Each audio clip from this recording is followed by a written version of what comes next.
Welcome back, students. In this video segment, we will take a look at a rather long and involved section, section 1.2, Matrices and Matrix Operations. Okay, before we get started, there is a text document that I have uploaded to Canvas regarding this section. It has to do with this section. It has to do with matrix property proofs. So after viewing this video and while accessing the homework file, you might want to have the handout that I have on matrix properties proofs available. The second thing is the course is going to get pretty rough. This is an example of the level of difficulty we can expect in our chapter coming up, chapter 2, and then again, I think in chapter 5, the course gets pretty heavy. So plan on spending a lot of time on this section. Plan on spending perhaps 3 or 4 hours outside of lecture, at least, on homework for this section. Okay, definitely don't leave it to just before our exam, as the main topic in this course, matrix proofs, takes quite a while for the student to get used to. Okay, so let's get started. What am I talking about? Matrices and matrix operations. Well, we know what matrices are. Matrices are nothing more than rectangular arrangements of objects. Specifically, let me write out the very typical definition. A matrix, and the plural is not matrices. Don't ever say or think matrices. As far as I know, there's no such word. The plural of matrix is matrices.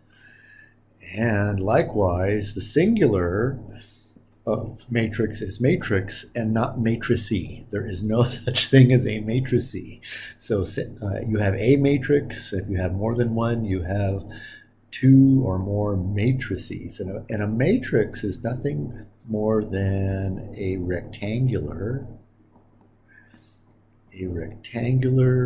array of objects.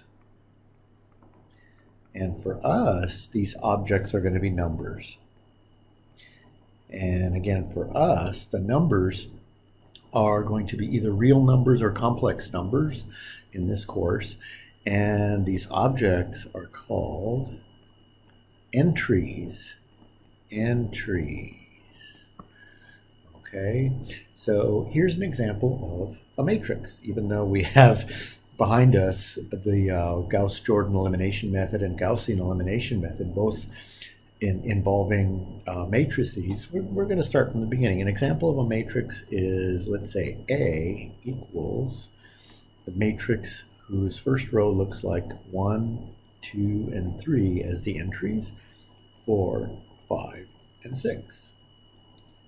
Okay, A is a 2 by 3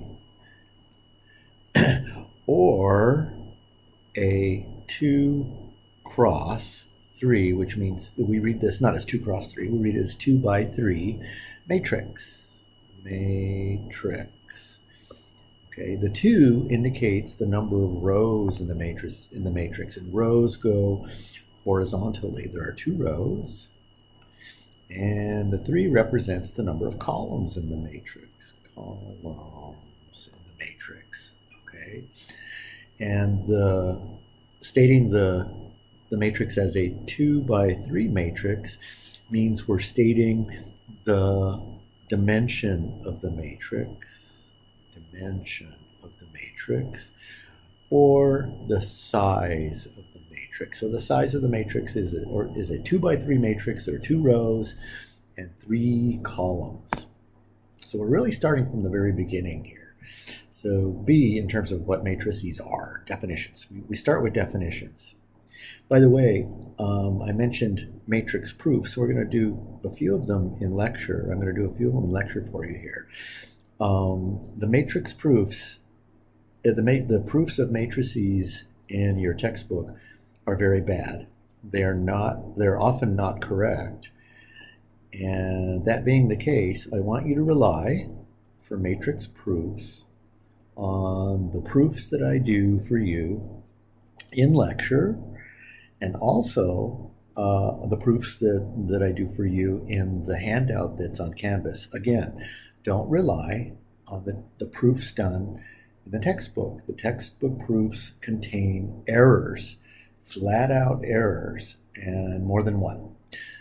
So why did I select this textbook? I think generally it's a pretty good textbook, but I think your author falls short on the discussion on his discussion of proofs. His actual proofs, I think, are flawed. Okay. So B is a 2x2 matrix. It's a 2x2 matrix, but it has a special name. It's a 2x2 square matrix. Square matrix. This is a 2x2 square matrix. So square matrices, notice the plural of matrix is matrices. Square matrices have the same number of rows and columns. Okay, so and I'll underline square matrix. Okay, because it's a special kind of matrix. So C equals the matrix whose entries are 1, 3, 5, and 7 in the first and only column. What is the size of this matrix? This is a what by what matrix. How many rows? 1? No. It has 1 column. How many rows? 4. So 4 is a 4 by 1 column matrix. Column matrix. Or column vector. Column vector. Most of you have had Calculus 3 or physics. Most of you have had Calculus 3 or physics, so you've heard this term vector before. The use of the term vector is very similar to the use of the term vector in Calculus or Calculus 3 or a physics setting. If you haven't had either of those courses, don't worry about it. Just take in the definition as this is if the matrix has 1 column, it is referred to as a column vector. Column vector. Okay, so let's take a look at another matrix, D. D, the matrix, let's say 3, 1, 4. This matrix is how many rows? There's 1 row. How many columns? They're not real long columns, but there are 3 of them. This is a 1 by 3 row matrix. Row matrix. Or row vector. So again, we introduce the term vector here. In chapter 2, all we do is we talk about vectors. Chapters 2 and 5 are the core of this course in some sense, in terms of difficulty and in terms of importance. Those two chapters are extremely important in STEM field mathematics, specifically in engineering mathematics. So yeah, and we deal with vectors exclusively in chapter 2. Okay, matrices in general. I'm letting this cat out of the bag a little early, but matrices in general can be considered vectors. In fact, they do form something called a vector space. Don't worry about that term for right now. Okay, probably shouldn't have even brought it up. Okay. So now let's take a look at the general form of a matrix with M rows, M as in Mary rows, and N as in Nancy columns. A lot of the work in this section, is going to involve general matrices, not specific 1 by 3 or 5 by 7 or whatever matrices, but general matrices. So here is the example, not an example, but here is the general M by N matrix. Very often we use capital letters to designate matrices. However, in math and in physics, it's kind of unfortunate, I think, but in math and physics, any symbol can be used to represent anything. Specifically, for example, we use the small theta in trig and in calculus and in physics most often to represent angles. Well, small theta can also be used, and probably is used, to designate matrices in some courses and stuff. So we can't fall in love with the idea that capital letters, if you see a capital letter, you're talking about a matrix. So, but in our course, we'll try to be somewhat consistent. So the most general m by n matrix looks like this. It has an entry in the first row and the first column. So we identify the elements in a matrix by using variables, in this case small a, and we indicate the row and the column of the location of that entry in a subscript. Rows and columns in that order. So this is the entry in the first row and the first column. So this is not a sub 11, this is a 1 1. 1 being first row, second one being first column. So this next entry is a in the second row and first column. Next entry, a, third row, first column. Oh, you know, I think I'm already really messing with you guys. I've made a critical mistake here. So I should probably pause the video and get more coffee. Somehow coffee cures my mistakes. Bad joke.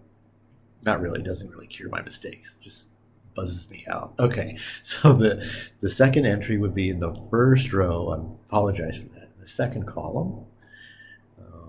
In the third entry would be in the first row and the third column. I guess I could edit out that mistake, but I think I'll leave it there. Yeah, makes me a little human. So the last entry in the first row would be in the first row, first entry, and which column would it be in? If it's an m by n matrix, it has n columns. So it'll be the entry in the first row and the nth column. So let's take a look at the second row.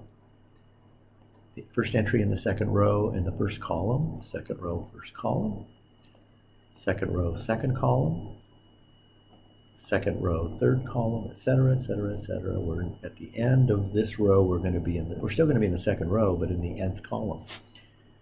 Dot, dot, dot. Let's look at the last row. The last row has an entry in the last row. Which row are we in? It's an m by n matrix. The m row, first column. Next entry, m row, second column. Next entry, mth row, third column, dot, dot, dot. Number m row, number n column. And that is written out, the most general m by n matrix. We can shrink this down. We can simply write A is bracket. The brackets indicate that we're looking at a matrix A, I, J. Now, we're assuming that I ranges between 1 and m, and J ranges between 1, J is the number of the column that you're in, and n. Okay. Very often, this explanation of the range of I and J are omitted. May be omitted if the context tells the range for I and J. So specifically, if I say let A be an M by N matrix, then I don't need to state that I ranges between 1 and M and J ranges from 1 and N. I simply write A equals bracket Aij. Okay. Now, to single out a specific entry, we have some special notation. We have two types of notation. Okay, so to single out, that means to pick out a specific entry, we may write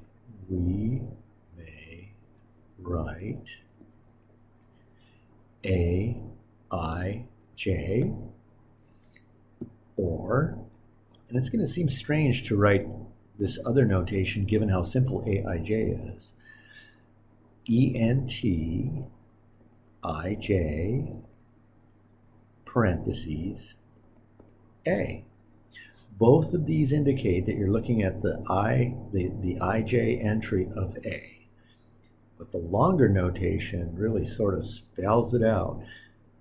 The reason for the longer notation will become real clear in about 20 minutes to half an hour when we start doing matrix proofs.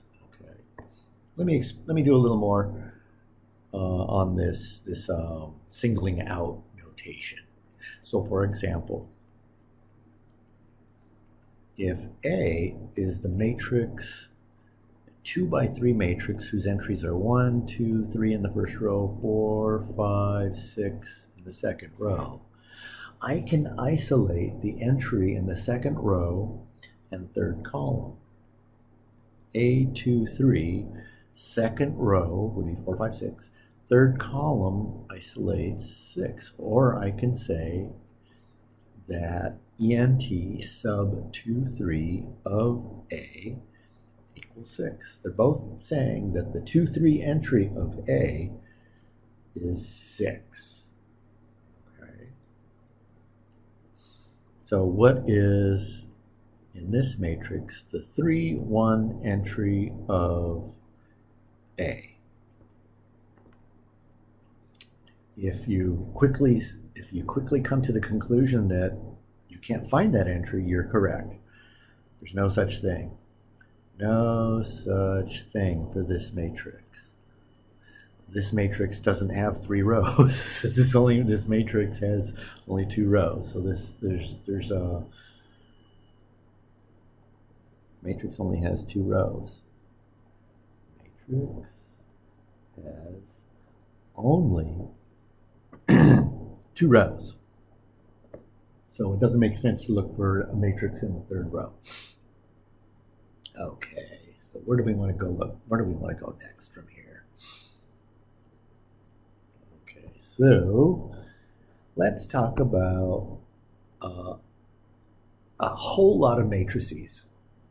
Let's talk about the set of all M by N matrices, all of them with real entries. That's a pretty big leap, but it's a leap I want to make. The set I just mentioned is a very popular set.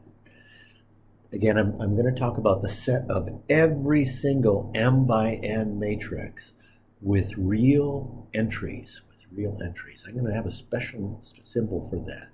It's capital M sub M by N parentheses R. This is the set of all M by N matrices with real entries. Okay, so for example, what would be another way to describe M2 by 2 R? How could we describe that in other words, other than writing M2 by 2R? It's the set of all 2 by 2 square matrices with real entries. It's the set of all 2 by 2 matrices with square entries. What's another way to write this? Well, another real popular way to do this is to use set builder notation. So we can write it as the set of all A, B, C, D, the set of all 2 by 2 matrices whose entries are A, B, C, and D, such that A, B, C, and D are real numbers. Okay. If this notation isn't familiar to you, well, I shouldn't even finish that sentence. By this time, this notation should be real familiar to you. You should look up set builder notation if it's not familiar to you, but I think it should. I think it probably is. Okay. Let's take a look at another example. What are the following? What are they? Okay. What are the following? Bracket 3, 1. Now, if you haven't had Calculus 3, you're probably not able to come up with what this thing is, so don't worry about that. Don't worry about it. If you have had Calculus 3, what is it? What is it? Think it. If you're in a room by yourself, say it out loud. It is a two-dimensional what? It is a two-dimensional vector. If you haven't had Calc 3 or physics, it's actually an arrow. Vectors are geometrically, and this isn't going to hold true for our course, but in calculus and in early physics, that is first and second year physics, vectors are arrows. Arrows, like bow and arrow, arrows. Arrows can be categorized by having two things. They have a length and they have a direction. So this particular arrow can look like this. It has a starting point, let's say 1, 2, 3 units to the right, 1 unit up. This is a representation of the vector 3, 1. Okay. So the question is, what are the following? What is this? Ordered pair 3, 1. Well, in Calc 3, or actually not Calc 3, and elementary algebra all the way through Calc 3, this represents one thing. It's a point. It's a point. It's not an arrow. It's not a vector. It's a point. It's a point in R2. Now, in physics, this can also represent a vector. I forbid my students in Calc 3 to consider those as vectors. We have to separate in Calc 3 the notion of points and vectors. But in physics and in math, in higher math, the 3, 1 can also be considered a vector. And how do you know if it's a point or a vector? If the context of the problem dictates. Okay, so what is 3, 1 as a matrix? Well, see if you can remember without looking back. This is called a column vector. This is a 2 by 1 column vector. This is called a column vector. Column vectors are very, very convenient. And this is where this notation may mess with you a little bit. This 3 by 1 or 2 by 1 column vector can be considered a point. It can be considered the point 3, 1 that we just looked at, or it can be considered the vector bracket 3, 1. This can be interpreted, may be interpreted as a point or a vector. How do you know which one it is? The context of where you see this dictates. If you see this in a setting where you're talking about vectors, then it's a vector. If you see it in a setting where it's considered points, it's a point. We may write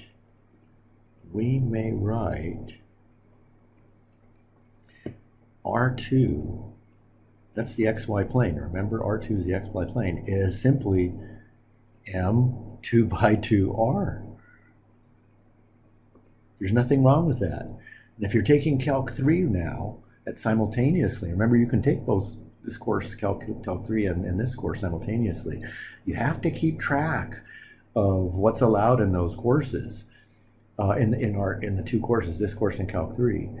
In Calc 3, R2 has ordered pairs with parentheses. That's it. But in this course, we're allowed to, if we want to interpret R2 as being made up of column vectors, that's just fine.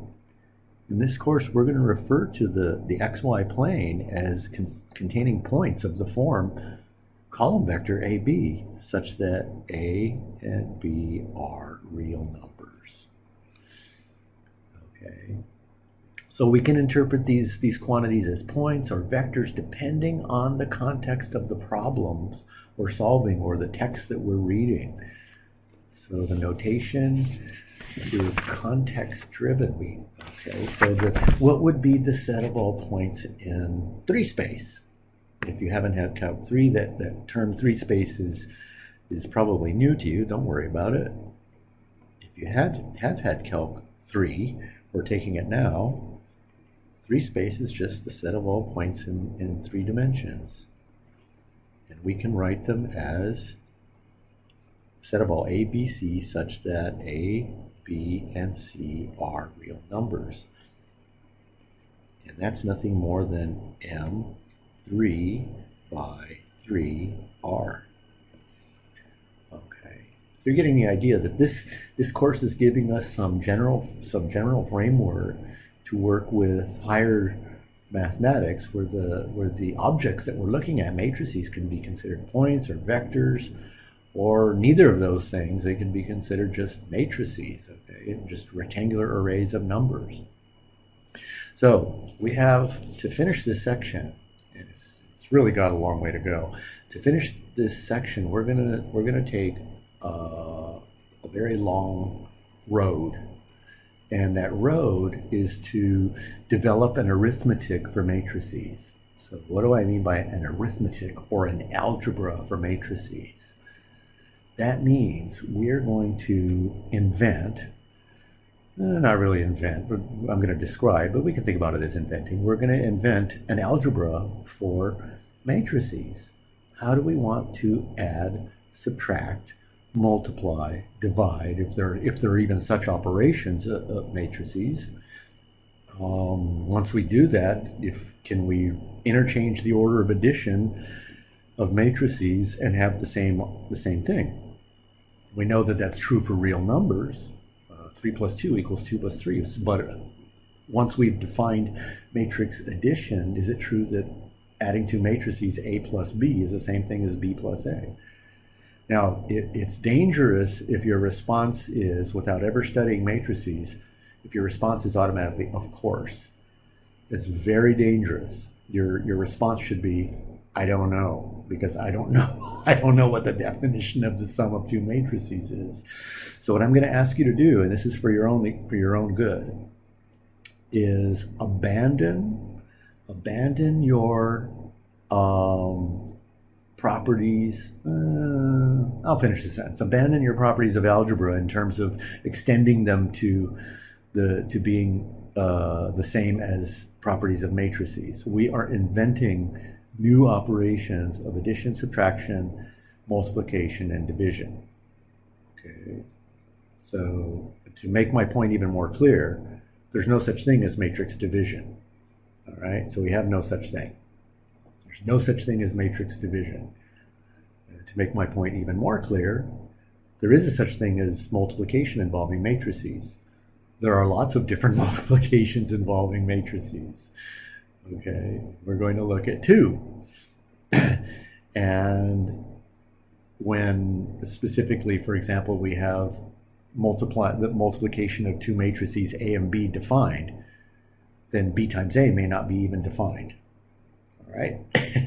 So we can't say that A times B equals B times A for matrices. So I'm getting way, way, way ahead of myself. So make no assumption that the operations between real numbers, addition, subtraction, multiplication, and division, correspond in any way at all to matrix operations. Okay, well, you have to do that. You have to. It's not optional. Statistically, there's a very large probability that you as an individual student will do very poorly on the first exam if you assume the extension of the operations of arithmetic of real numbers into matrices. This is a very stern warning. Okay. So let's do that. First of all, if you were inventing arithmetic, what would be the first thing you'd want to invent? You have some objects. You can call them real numbers for now if you want. You have real numbers. You can even just say whole numbers. 1, 2, 3, 4, 5. 0, 1, 2, 3, 4, 5. What is the first thing you want to invent if you're going to be inventing an algebra of those numbers? Your hint is it's not addition, subtraction, multiplication, or division. It's equality. What do you want? How do you want to define equals?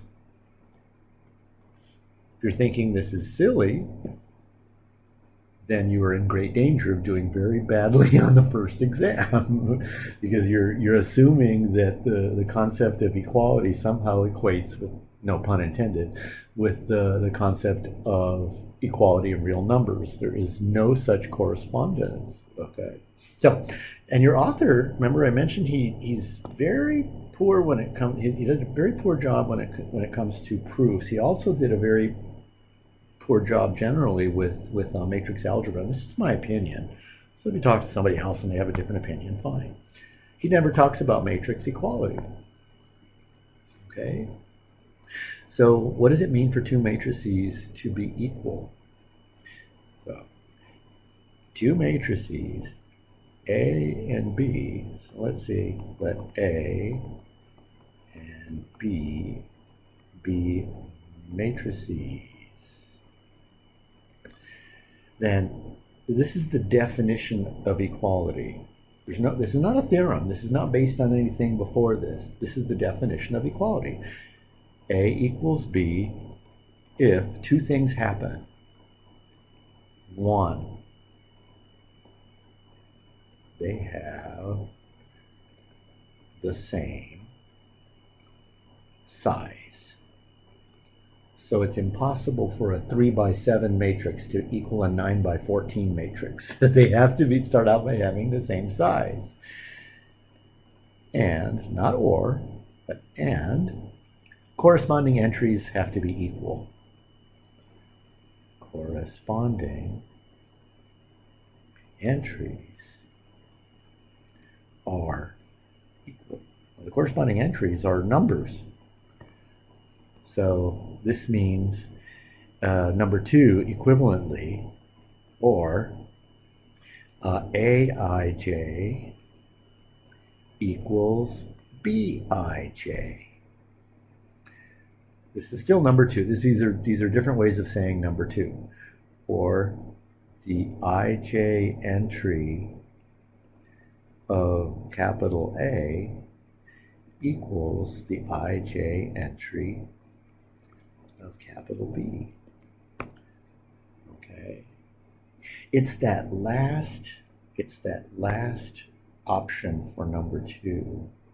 It's that last option for number 2 that is what we're going to use for most of our proofs. Okay. If you want to prove that two matrices are equal to each other, show that their corresponding entries are equal to each other. Okay. Okay. Of course, we're assuming that the matrices have the same size. Okay. So a specific example involving equality. For example, the matrix, the column vector 3, 5, is not equal to the row vector 3, 5. Okay, why not? Well, they kind of fail everything. they don't get past 1. They don't have the same size. 1 fails. 1 fails. You have a 2 by 1 matrix, and now you have a 1 by 2 matrix. They have different size. Okay. So now let's take a look at 2 matrices of the same size. 1, 2, 3, 4. That's a 2 by 2 matrix. This matrix is not equal to the matrix 4, 3, 1, 2. Well, they have the same numbers in them, correct? But one word in number 2 is violated. 2 fails. What word in number 2 fails? The word corresponding fails. Corresponding entries are not the same. For example, let's say the 2, 1 entry of, now I'll call the first one A, the second one B. The 2, 1 entry of A, let me move this down. I have an infinite amount of space to write. I don't have to be stingy with the space here. So the, I think I had said 2, 1. The 2, 1 entry of A, second row of A, first column is 3. And that's not equal to 1, which is the 2, 1 entry of B. Okay, so how many entries have to be different for this to fail? Just 1. They all happen to be different. The corresponding entries all happen to be different. But just this alone, that the 2, 1 entry of A and the 2, 1 entry of B are different, makes the 2 matrices not equal. Okay, moving on. Now we get into the operations. Addition. How do we add matrices? Well, first of all, we're going to assume we have matrices of the same size. Let A and B be M by N matrices. Okay. How do we define A plus B? I'm going to do it by saying this. The ij entry of A plus B is Aij plus Bij. Okay. Again, we're assuming that A is the matrix made up of the entries Aij, and B is the matrix whose entries are Bij. And I and J run from 1 to M and 1 to N respectively. Okay, so that's how we define this matrix. We define a matrix by saying exactly what's in the number I row and the J column. You can also say that A plus B, the matrix A plus B, is defined by, it is the matrix whose entries are Aij plus Bij. The best way to define this matrix is the way I have written first. I don't believe your author does that. I don't think this is how he defines adding 2 matrices. I think he says the second thing, the A plus B equals matrix whose entries are Aij plus Bij. Okay, so this is better. This is best. This is the best way to describe the definition of matrix addition. So, matrix addition is very simple to do in practice. So, for example, let A be the matrix 1, 2, 3, 4, 2 by 2 matrix, and B be the matrix, let's say 2, 4, 6, 8. So A plus B, it's super easy to add 2 matrices. You add corresponding entries. 1 plus 2, 2 plus 4, 3 plus 6, and 4 plus 8. Final matrix, 3, 6, 9, 12. So when you add two matrices of the same size, you get a matrix of the common sides of the same size. Seems like I'm making things really complicated. No, I'm not. I'm stating things the way they need to be stated. When you add two 2x2 matrices, the result is also a 2x2 matrix. Why do I need to state that? Because we're heading toward a very complicated operation of matrix multiplication, where when you multiply two matrices of a particular size, the result doesn't need to be the size of the first or the size of the second matrix. Okay, so we have to be very careful here. Again, we need to push aside our definitions of operations for real numbers. They don't correspond to matrix operations, okay? Okay. So let me ask you a question before we look at some properties.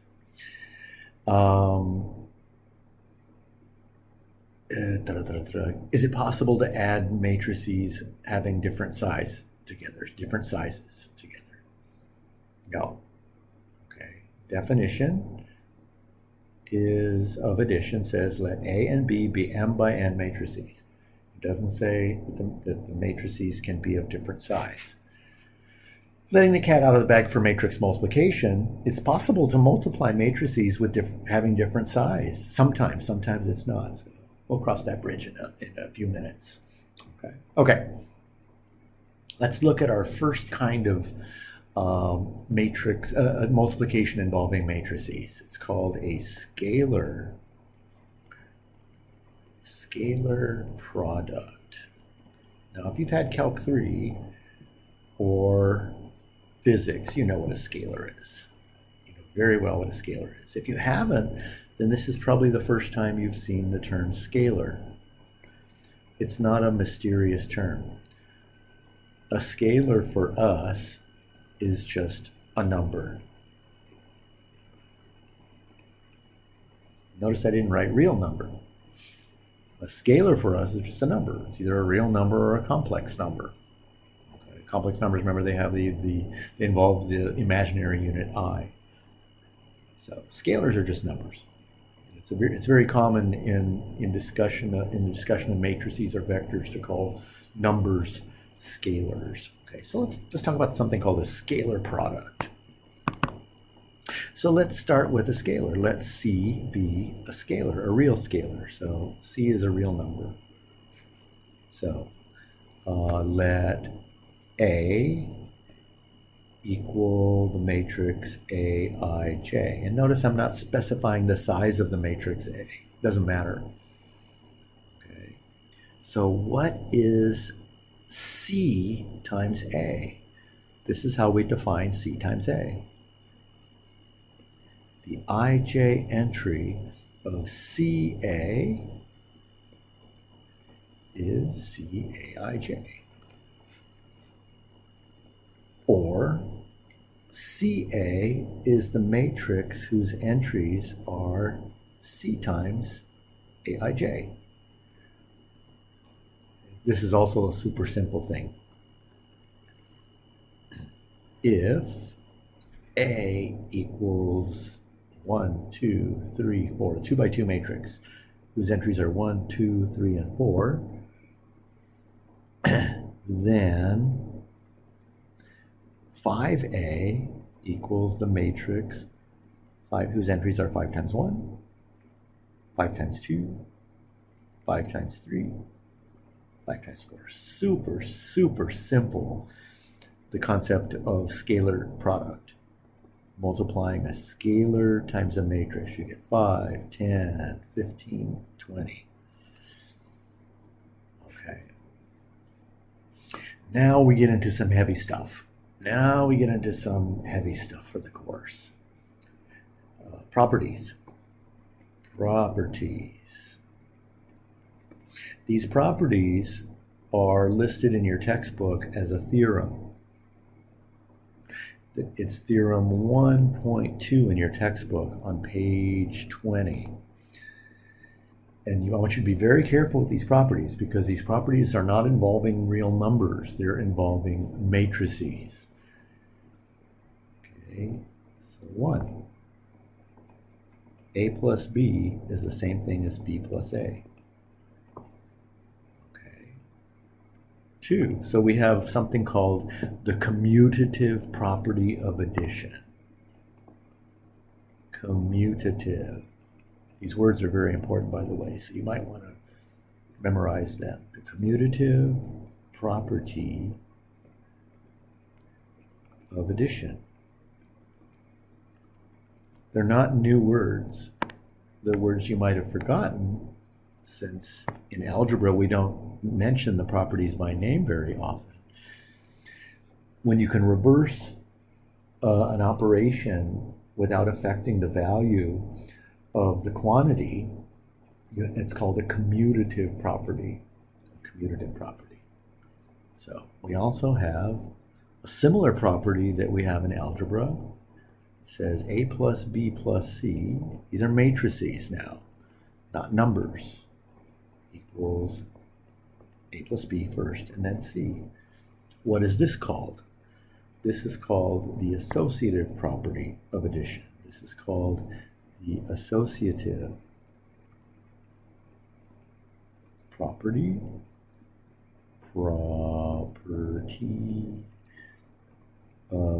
addition.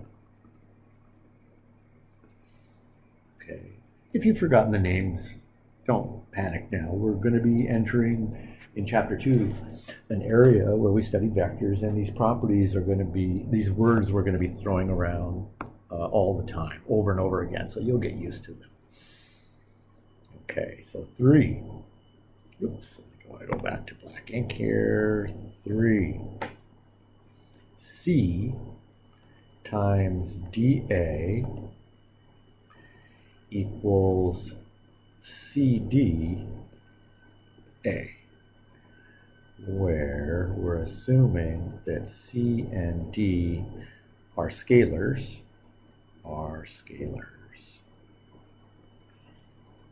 and A is a matrix.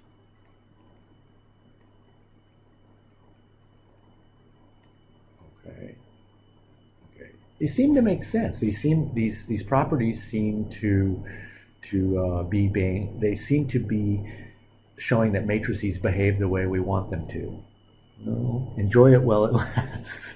Because matrices don't always behave this nicely. Okay, but we got some nice stuff here. We got some stuff corresponding. Look, they seem to be corresponding to real properties.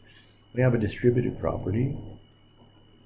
C times A plus B equals CA plus CB.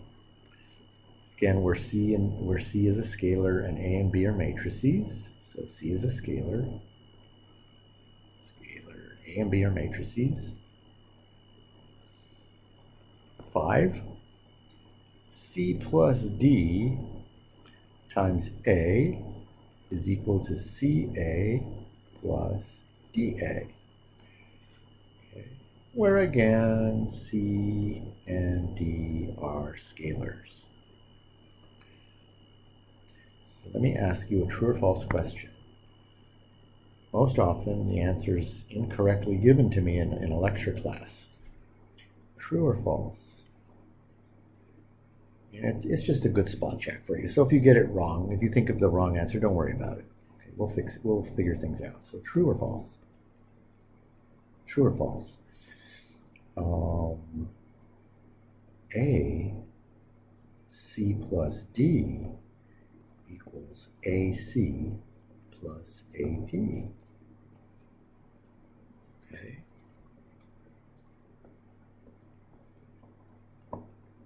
False. There's no such thing as a matrix followed by a scalar. There is no such, let's just say it this way. We have a way that we've been telling you all along how to say there's no such thing as. AC is undefined. There is no such thing. So we have to be very, very careful. We have to be very, very careful with the concept of extending our properties of real numbers into the properties of matrices. If A, C, and D were real numbers, this is just a distributive property. But A, capital letters are designating matrices here. Okay. So let me ask you, if you were inventing an arithmetic or an algebra, what's missing? What's missing? What's missing? Well, 0 is missing. Where's 0? There's no 0 matrix. Okay. What else is missing? There's something missing. What's 5 plus negative 5? What's 5 plus the opposite of 5? It's 0. Well, we don't have a 0 matrix yet, so we can't get opposites. Well, opposites are missing. So this isn't complete. We've got some stuff missing.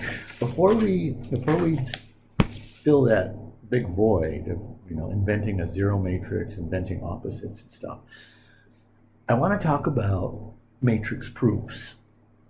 Okay, if you've tuned out and you're just sort of listening passively, you may want to tune in. This concept of matrix proofs is a sore point for your ancestors in this class. I've taught this course for 30 years, and the results on the first exam are not very good statistically because of this one item and other items. But proof tends to be a very difficult or a very troublesome thing for students. Okay, so my examples are meant to introduce you to this. This is not sufficient. You need to work homework and finish homework on this, and you need to study intently, completely, the handout on this topic that I've posted on Canvas. Okay, so here, let me give you an example. Several examples. Prove A. If A and B are M by N matrices, then A plus B equals B plus A. Prove it. Prove it. Okay. Well, look really deep into what I'm trying to prove. I'm trying to prove that two matrices are equal to each other.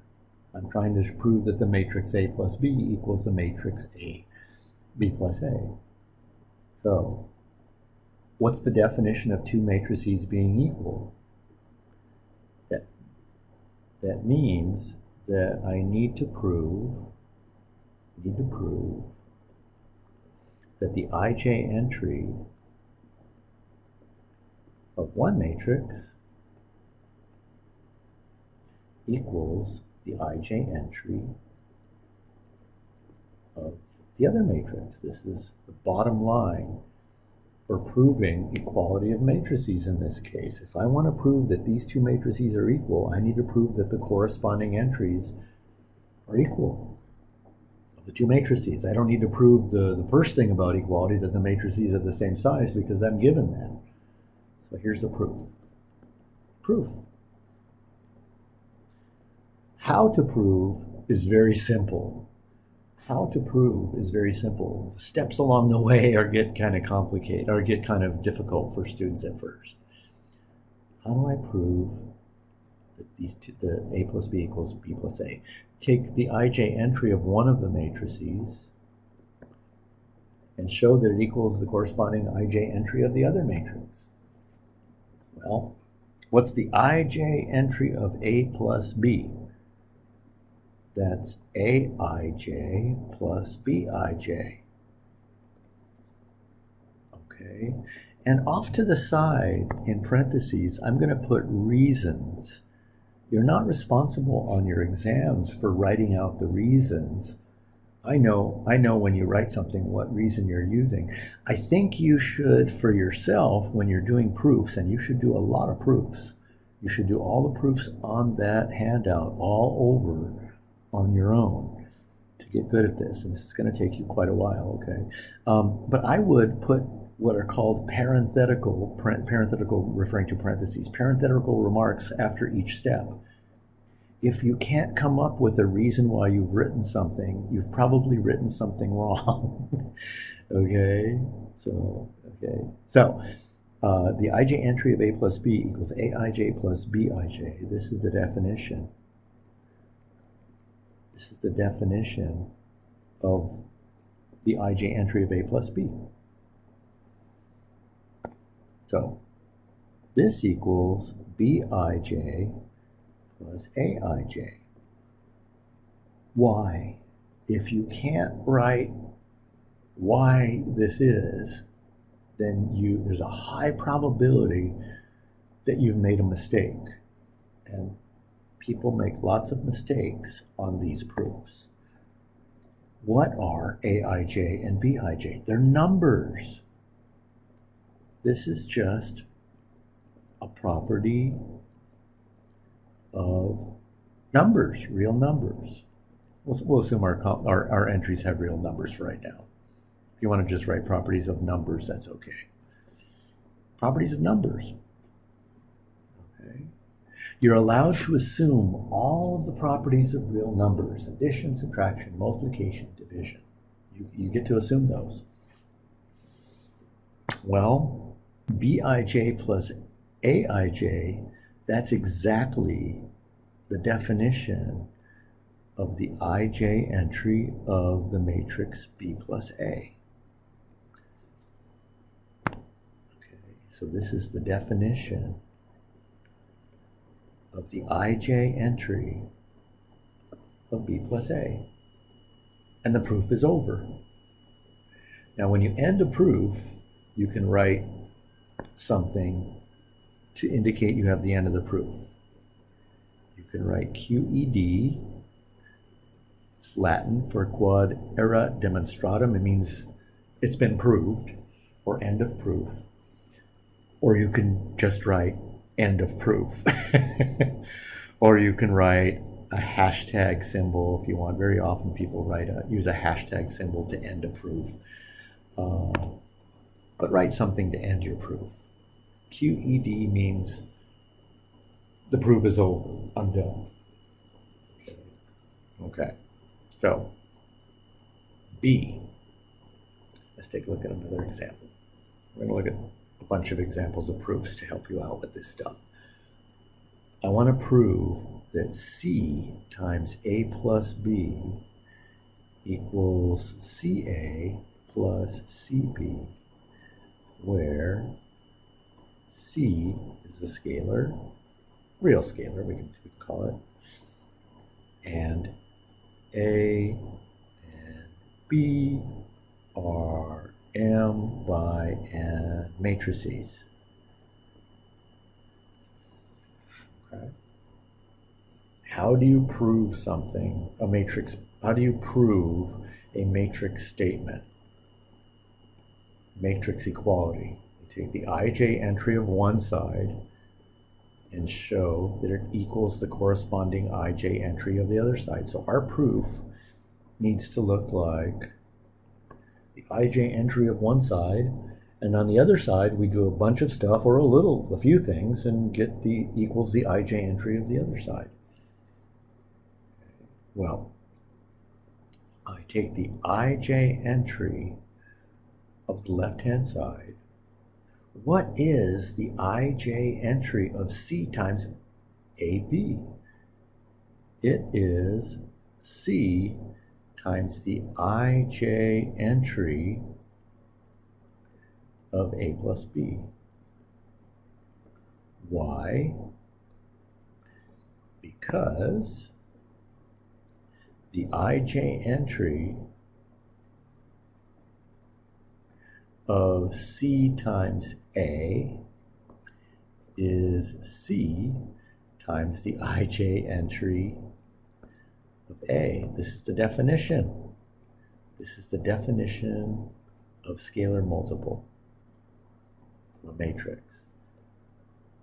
Okay. Then we continue. What is the ij entry of A plus B? It is Aij plus Bij. Now notice I'm using the small Aij notation rather than using the ENT notation.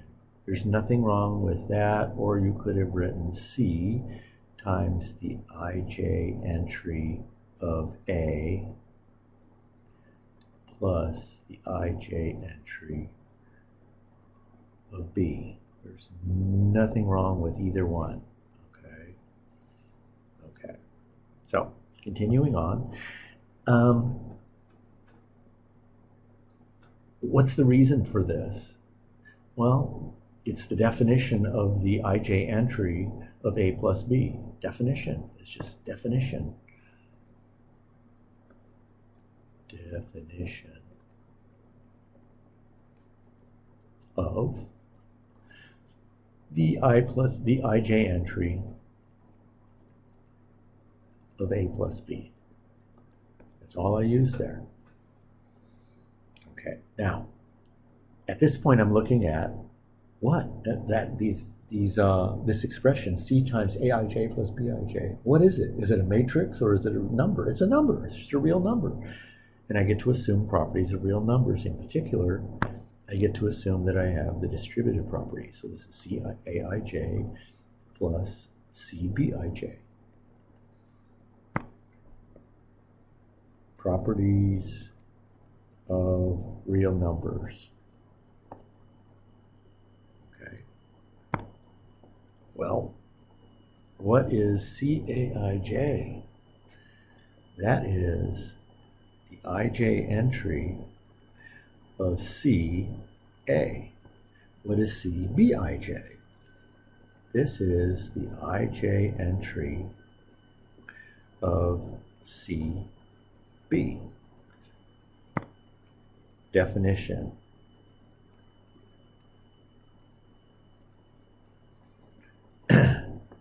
It's the same definition as on the very first line. Okay. So are we done? Have I shown that C times the matrix A plus B equals Ca plus Cb? No. This is equal to, well, I'm looking at the ij entry of one matrix plus the ij entry of another matrix.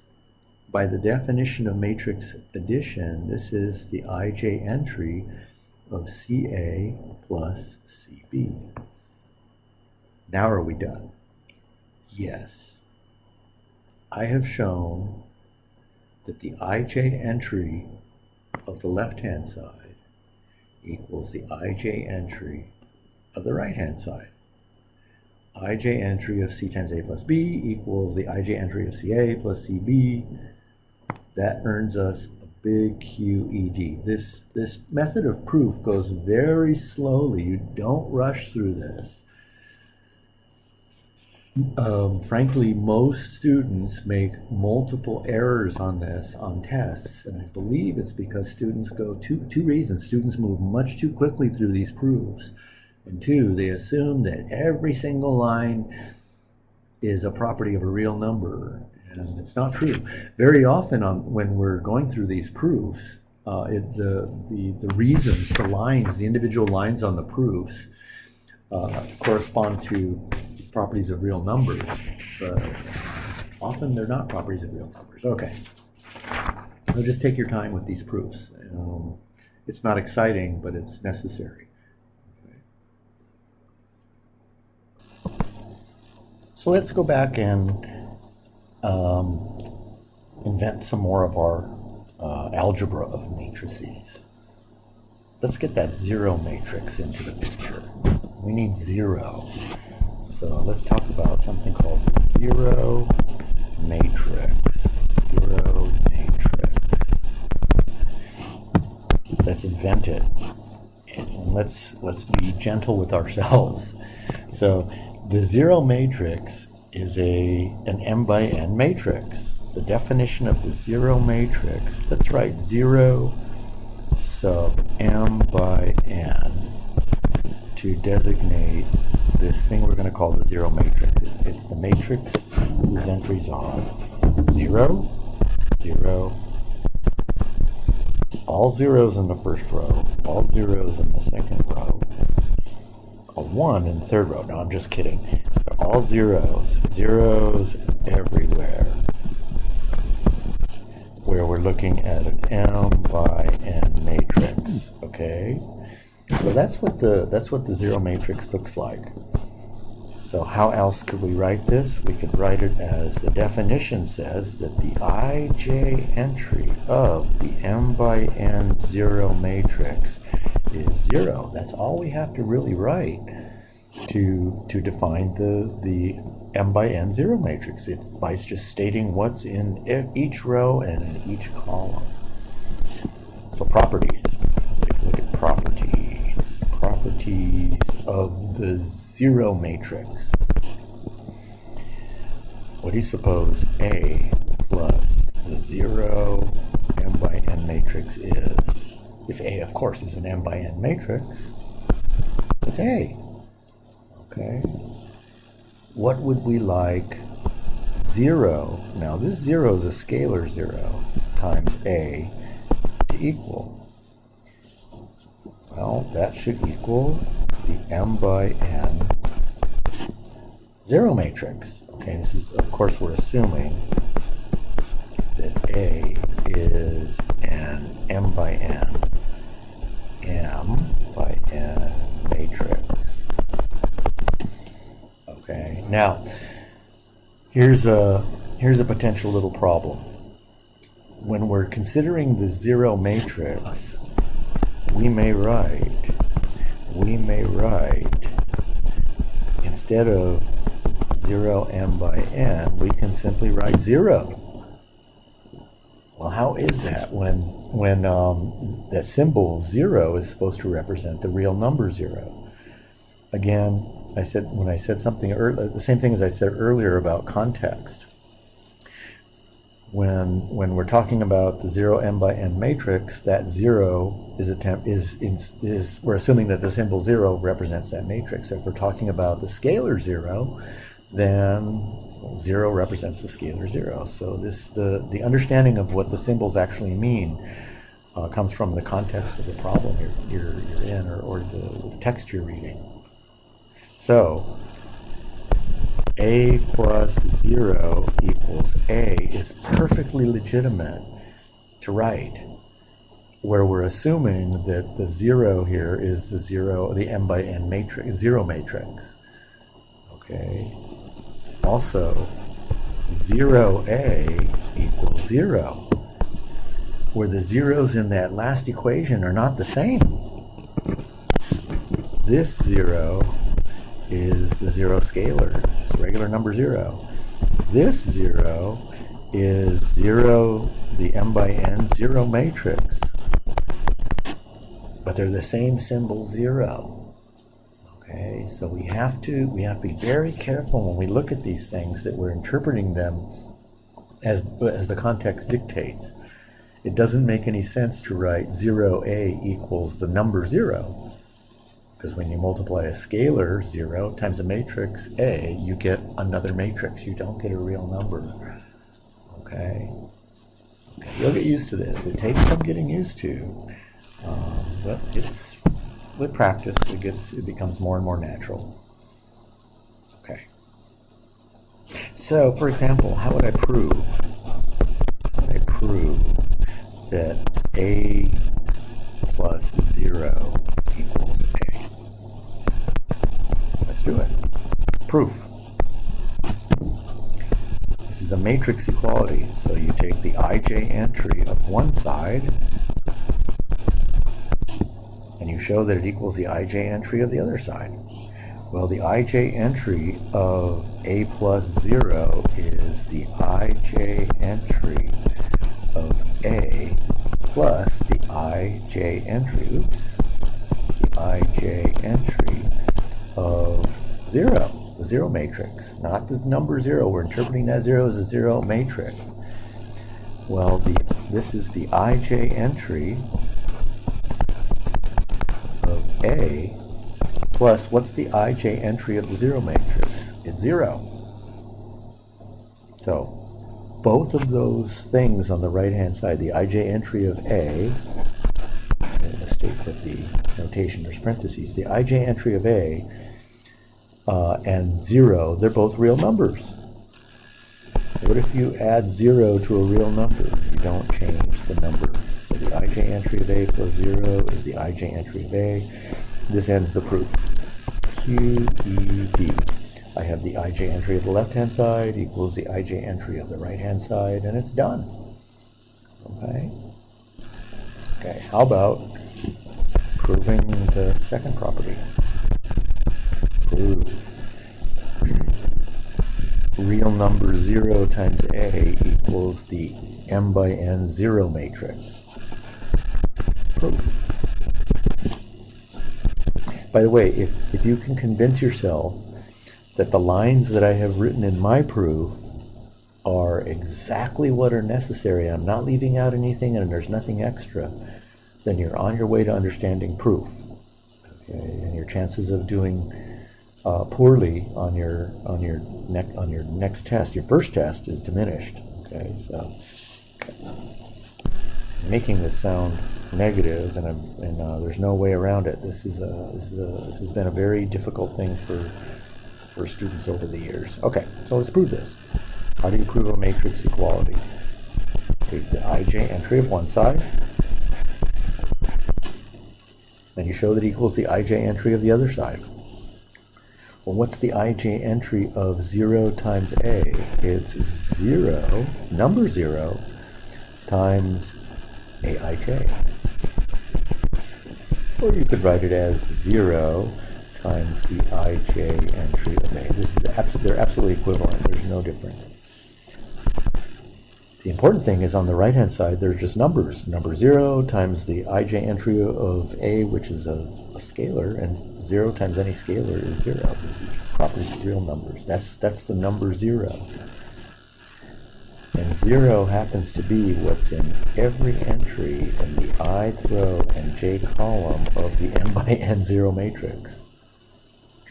So just to make sure you're okay, this is a scalar.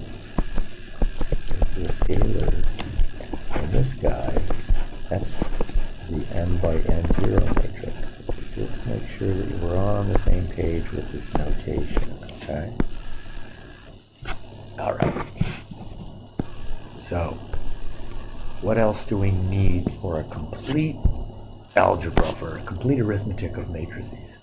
We don't have opposites. We don't have negatives. We don't have the opposites. So definition.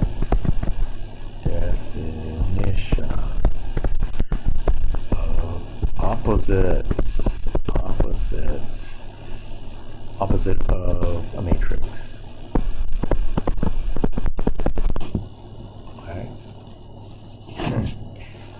If A is the matrix whose entries are aij, and we don't have to specify the size, m by n matrix, then this is the definition of the opposite.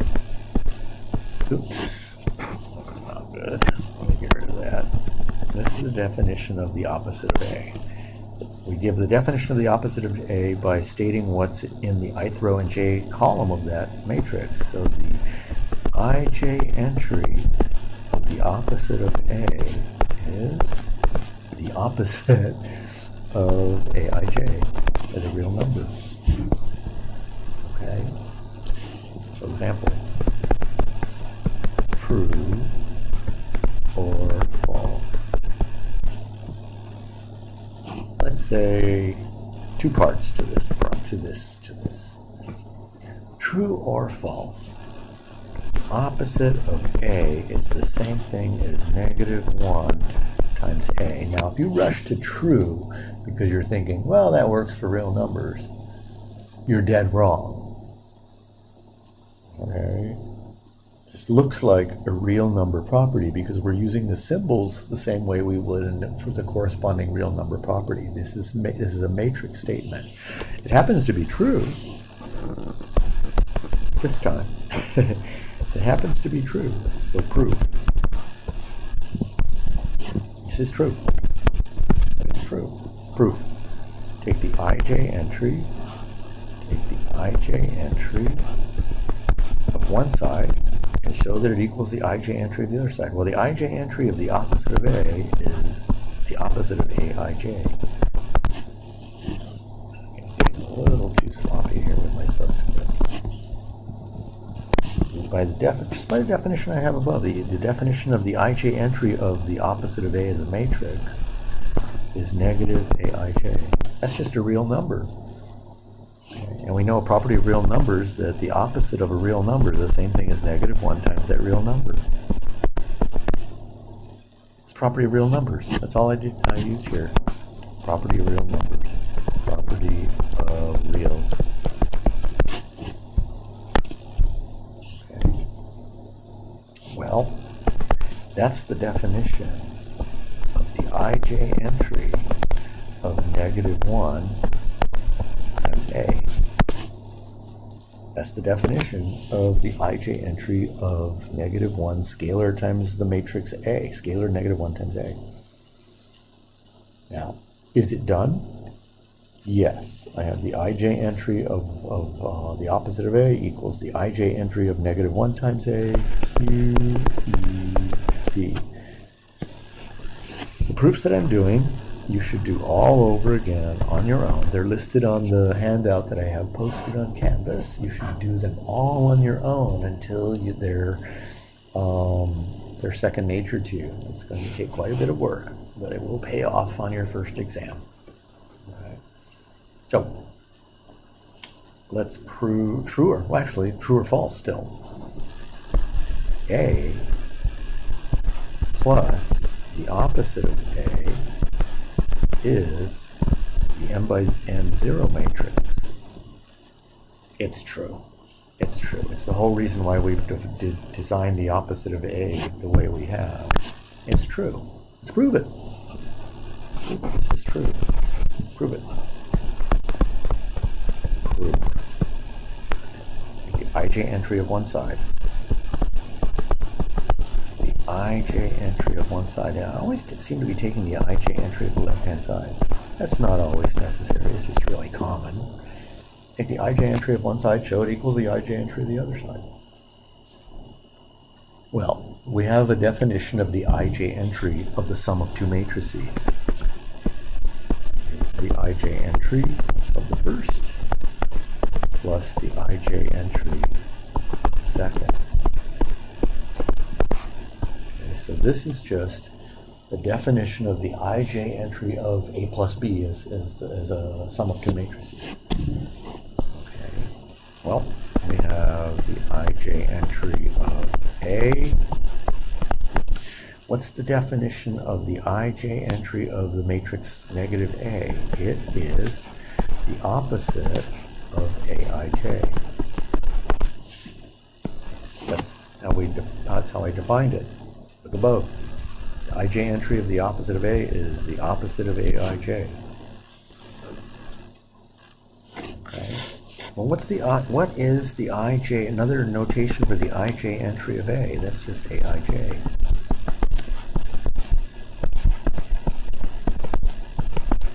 These small variables, aij and the opposite of aij, they're just real numbers. They're just real numbers. What's a real number plus its opposite? It's 0. And 0 happens to be every entry in the ith, specifically in the ith row and jth column of the m by n0 matrix. Done. Done. Every line is necessary. Every line is necessary, and there are no extra lines. Okay. Okay. Well, what's next on our list of operations to invent? Subtraction. Okay. So definition. Definition A minus B. So first of all, let's let A and B by n matrices. So we want them to be the same size. Okay, so how am I going to define A minus B? Here's the definition. A minus B is the same thing as A plus the opposite of B. That's how we're defining it. Done. That's the definition of A minus B. It's the same as the definition of subtraction of two numbers. 5 take away 3, we know it's 2. But 5 take away 3, the definition of that is it's 5 plus negative 3, the 5 plus the opposite of 3. Okay. Well, now our work begins. And I don't mean to be so sarcastic with that, but it's true. We need to talk about another matrix multiplication, another multiplication involving matrices. And this one's a tough one. This one is where you're probably going to spend most of your time with proofs. So let's dig in. Let's dig in. What do we mean by the product of two matrices? What do I mean by a matrix A times a matrix B? Well, first of all, you can't always multiply two matrices together. And second of all, it's not always true that when you're multiplying two matrices together, they have the same size. Sometimes it doesn't work if they have the same size. Sometimes it does when they have the same size. So let's look at some examples to sort of peel this massive onion of matrix multiplication. So we're talking about matrix multiplication.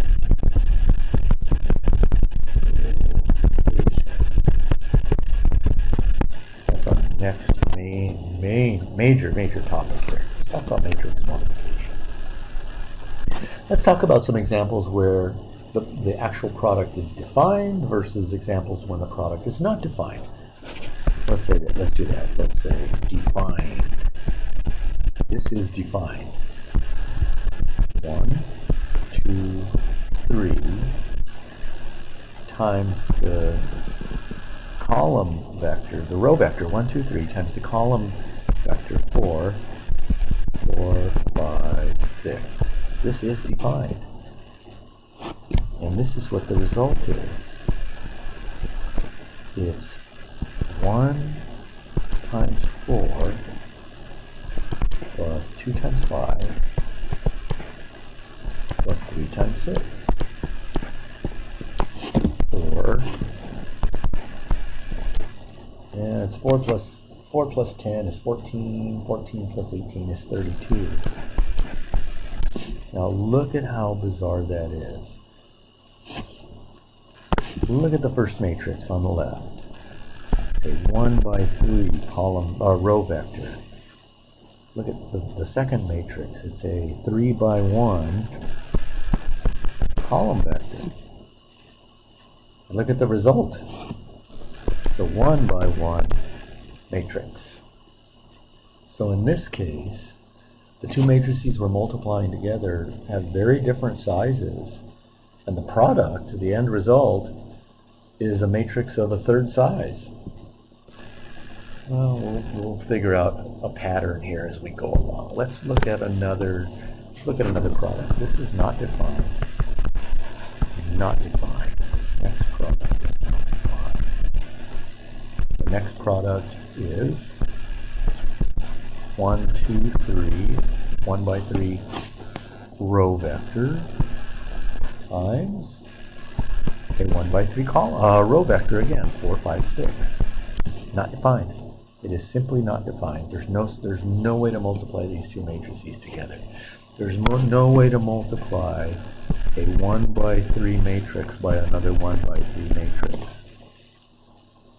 Now go back to that first defined product. Now most of you have had Calc 1 and most of you have had physics, and a lot of you have had both. What does it look like? What does this defined one look like we're doing? What does it look similar to? It looks similar to what's called a dot product. It looks very similar to the scalar product, the dot product that you learn about in Calc 3 and in physics. Very, very similar. In fact, it's often described as you find this product by taking the dot product of the first row times the first column. Okay, so this description is very, very common. If you haven't had physics or calc 3, then don't worry about it. The concept of a dot product is not necessary here. Okay. Let's take a look at another example. Defined. The following is defined. Is defined. Let's take a 2 by 3 matrix. 1, 2, 3. I'm keeping the matrix entries simple. That's why I'm using 1, 2, 3, 2, 4, 6, etc., etc., etc., that kind of stuff. So if I take this 2 by 3 matrix and multiply by a 3 by 1 matrix, somehow this product is defined. And here's how we get the result. Using the terminology of dot product, we multiply the first row of the first matrix times the first column, the only column in the second matrix. We take the dot product of the first row and the first column to get 1 times 7 plus 2 times 8 plus 3 times 9.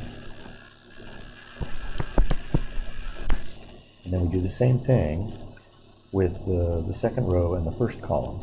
So we multiplied, in some sense, the first row times the first column, and that result is in the first row and first column of our product.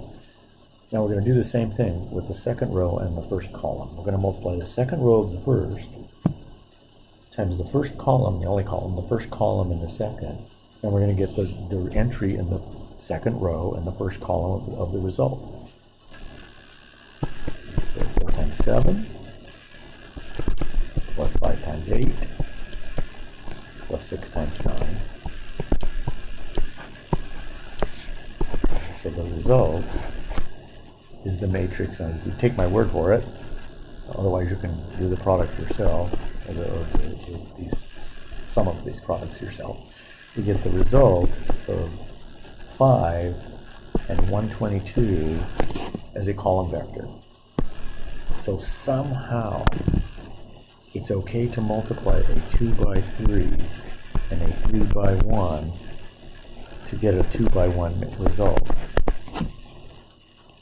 There's something indicating when we can't write or multiply two matrices. Look at this last example. I'm multiplying a 2 by 3 and a 3 by 1 to get a 2 by 1 result. Okay. Notice these two numbers are the same. The number of columns in the first matrix matches up with the number of rows in the second matrix, and the result is the number of rows in the first matrix by the number of columns in the second. Notice in the previous example, these numbers didn't match up. These are different. If those two numbers are different, we can't multiply. If the number of columns in the first matrix are not equal to the number of rows in the second, we simply can't multiply. Go back to the first matrix.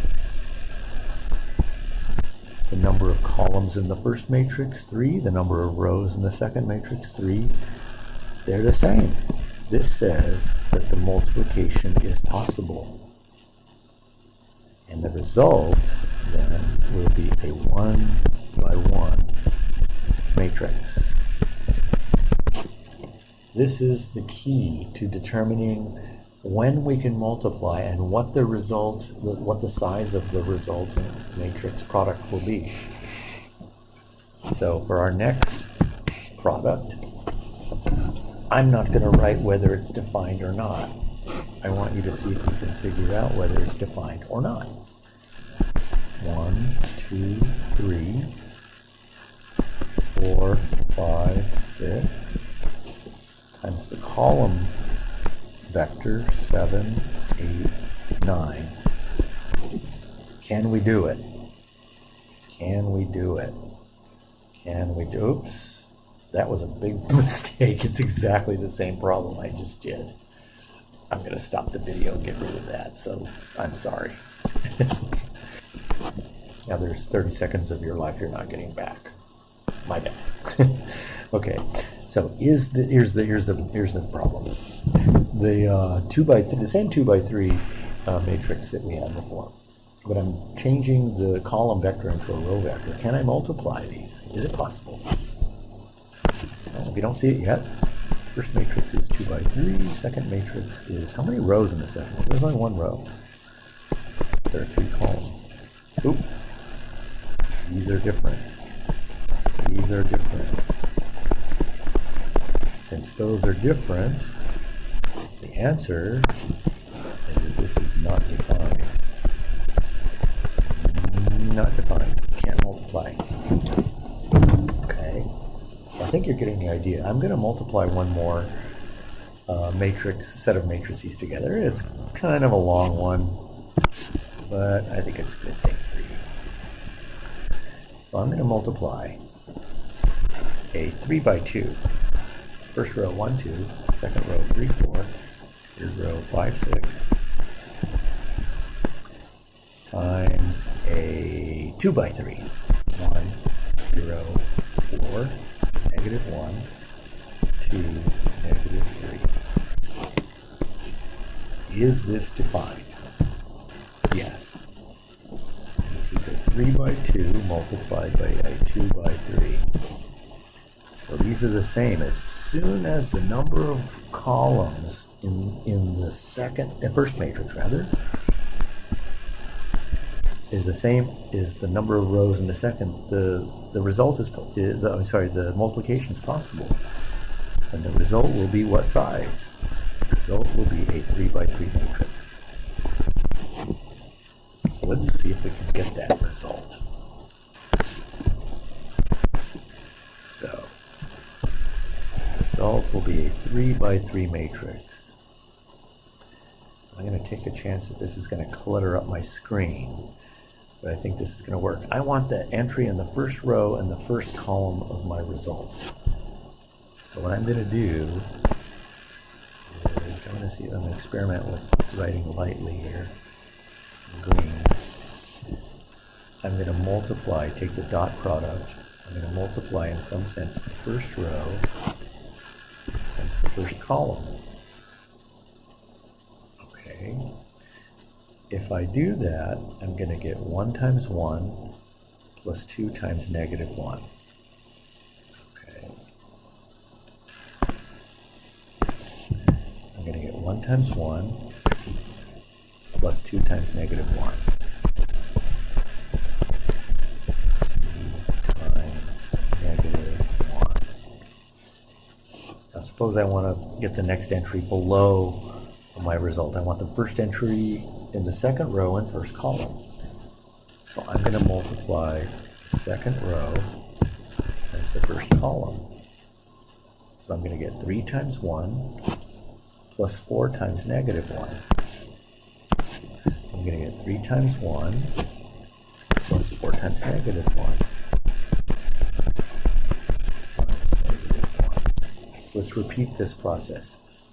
Multiply the third row times the first column, and that will give us 5 times 1 plus 6 times negative 1. Okay, so there's our first column in our result. Remember, this is going to be a 3 by 3 matrix, so I need the next entry in the first row. So I'm going to multiply the first row. I'm going to multiply the first row times the second column.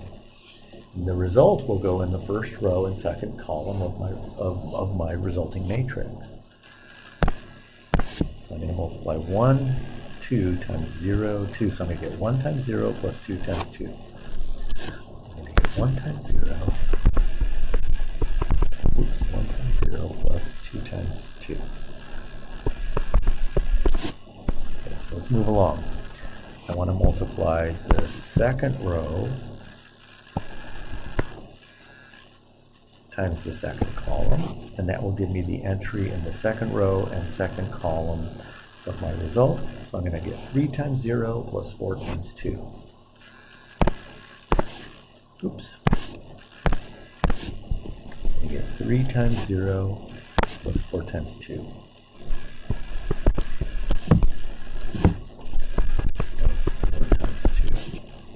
So I'm going to move this along a little more quickly. I'm going to multiply the third row times the third column. That'll give me 5 times 4 plus 6 times negative 3. Now, if this is moving a little too fast for you, you can pause the video at any time. And at the end, you can actually look at this result and do it on your own to make sure that you understand what's going on. So pause, rewind, all kinds of stuff. Repeat over and over again. Okay, so let's get the third row, third column of our results. I'm going to multiply the first row times the third column, first row of the first matrix times third column to get me the entry in the first row and the third column of my result. So the row 1, 2 times the column 4, 3. So I'll get 1 times 4 plus 2 times negative 3. 1 times 4 plus 2 times negative 3. So I'm going to multiply the second row times the third column. I'm going to get 3 times 4 plus 4 times negative 3. 3 times 4 plus 4 times negative 3.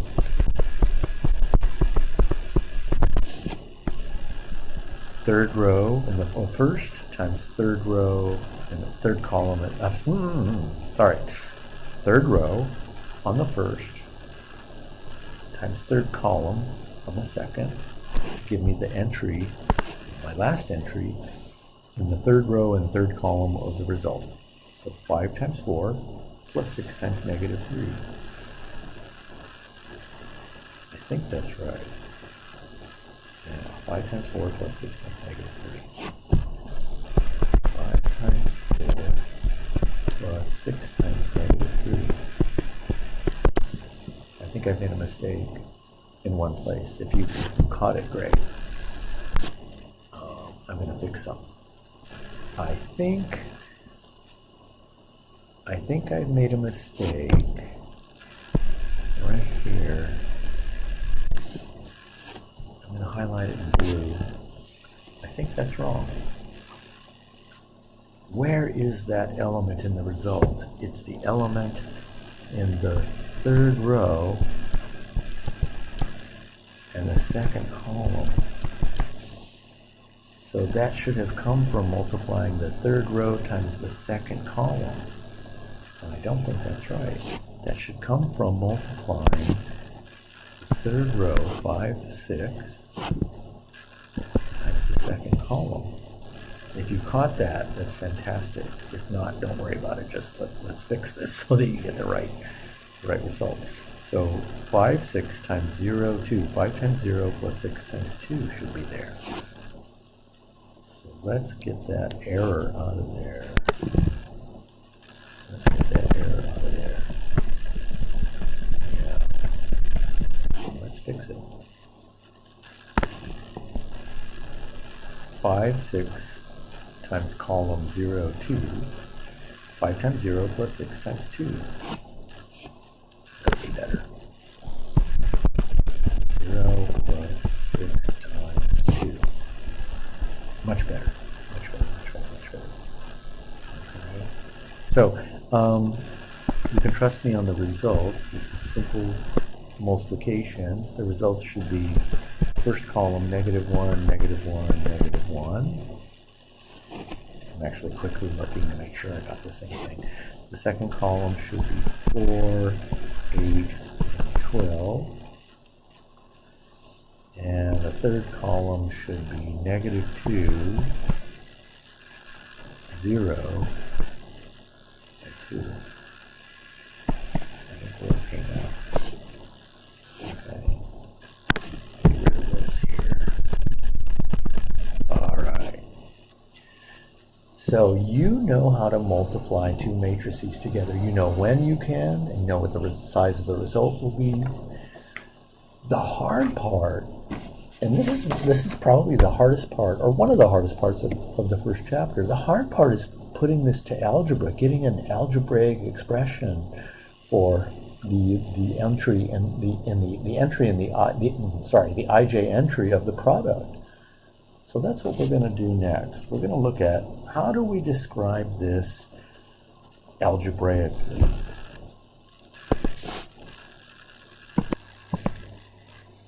Okay, so before we dig into the actual algebra, let's review generally when it's possible to multiply two matrices and what the size of the result will be in the case when we can. So let's assume we have a matrix A, the matrix B, and A is an M by N matrix, and B is an N by L matrix. So now we know that the product is possible because the number of columns in A match up exactly with the number of rows in B. So these are the same. So that tells us that the product is possible. And this tells us, the M and the N tell us the size of the result. This is the size of the result will be an M by L matrix. So we will get, let's say, a matrix C that will be an N by L result. M by L result. Okay, so now let's dig into the algebra here.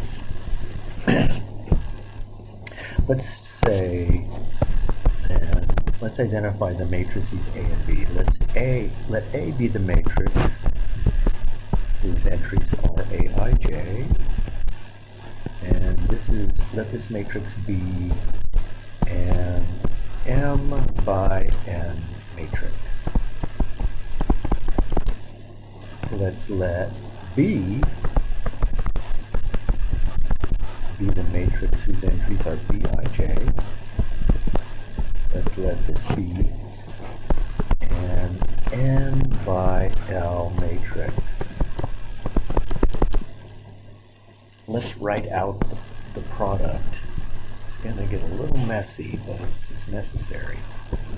Let's write out A times B.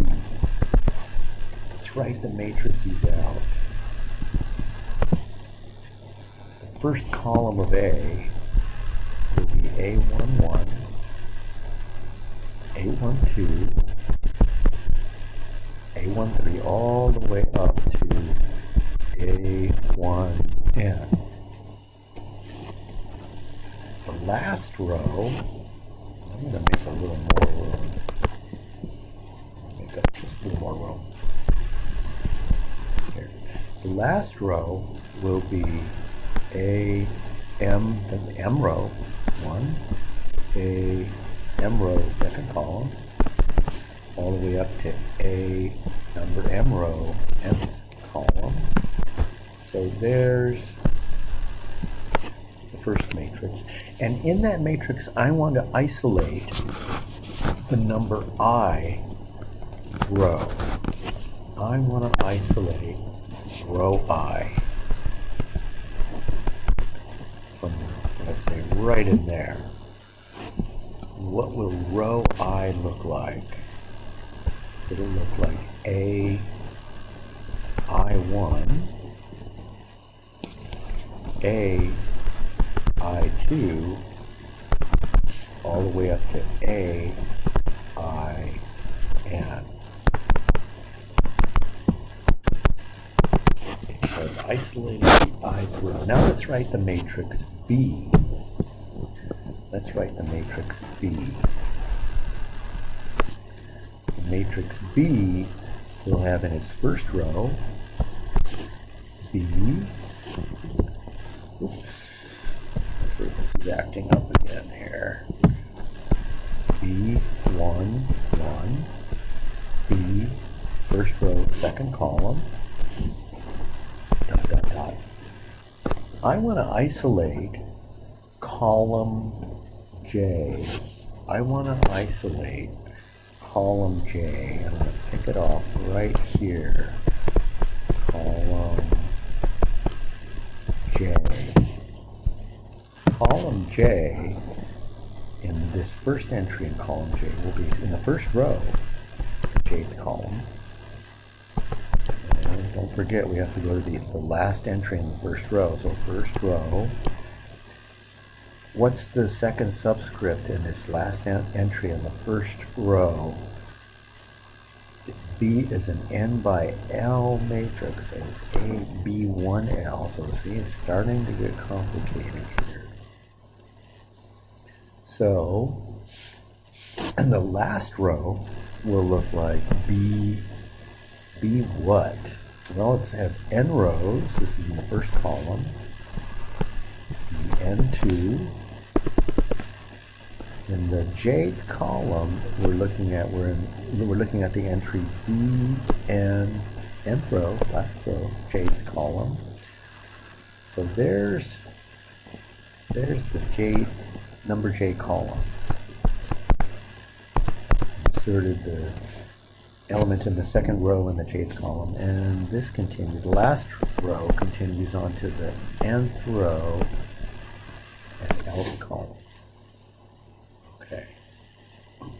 Now, I'm after isolating the ij element of the product AB, the ij element in the product AB.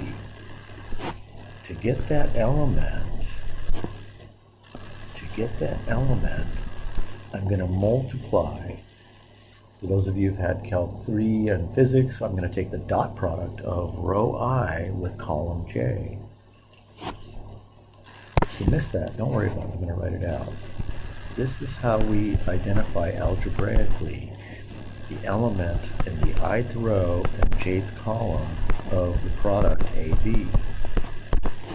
We multiply, we take the dot product, we multiply row I with column J. What's that going to look like? It's going to look like AI1 B1J plus AI2 B2J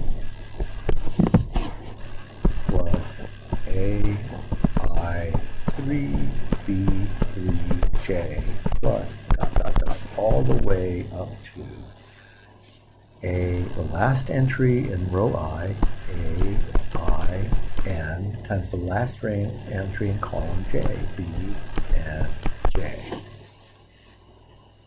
Feel free to stop the video at any time to make sure you understand this how I formed this sum. Okay. This is a sum that you want to memorize. And you're thinking, oh my God, that's horrible. It's not so bad if you use sigma notation. Notice that each term in this sum involves AI something and B something J. So we can write this in sigma notation as the sum of AI something B, that same something J, and look what the somethings vary between. The somethings, the K, varies from 1 to the number of elements, the number of entries, in the a number of columns rather in A. Okay. This is a sum that you'll want to memorize. Well, since you have access to your textbook and notes and stuff during tests, this is something you want to access. It'd be a good idea if you memorize this stuff.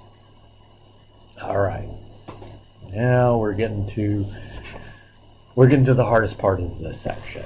The hardest part of the section involves the properties on page 23 of your textbook. Properties, page 23 of your textbook of products. Page 23 in your text. Okay? Well, here they are. The first property is A times BC equals AB C. Now these properties are under the assumption, are written under the assumption that the products that we're writing in these properties are defined to begin with. So we're assuming in this first property, for example, that the matrices A, B, and C have appropriate size so that these products can be formed. We can't just multiply any matrices together. So again, assuming we have matrices of appropriate size, A times B plus C equals, and we get a distributive property, AB plus AC. Okay. We also get distribution from the left. Oops. We also get distribution matrices from the right-hand side into the sum. This is AC plus BC. These are all properties that I prove for you in your handout and that you should review. Not only review, you should try them yourself independently. We have D times AB is the same thing as D times A and then B, equals A times dB, where D is a scalar. D is a scalar. Now these properties look like they should hold true because they match up with the properties of real numbers. We have to abandon those properties of real numbers though. They hold true because they hold true for matrices and not necessarily real number because of real numbers. Okay. I'm going to do a proof here for us. Okay. I'm going to prove 2. Proof of 2. All of these are proved in my handout. Okay, but I want to prove 2 in lecture. Okay, how do I prove that A times B plus C equals AB plus AC? You prove it exactly the way we've been proving it for the last couple of hours. You take the ij element of one side and you show that it equals the corresponding ij element of the other side. Okay, so let's do that. So we kind of need to start with matrices of appropriate size. So let's let A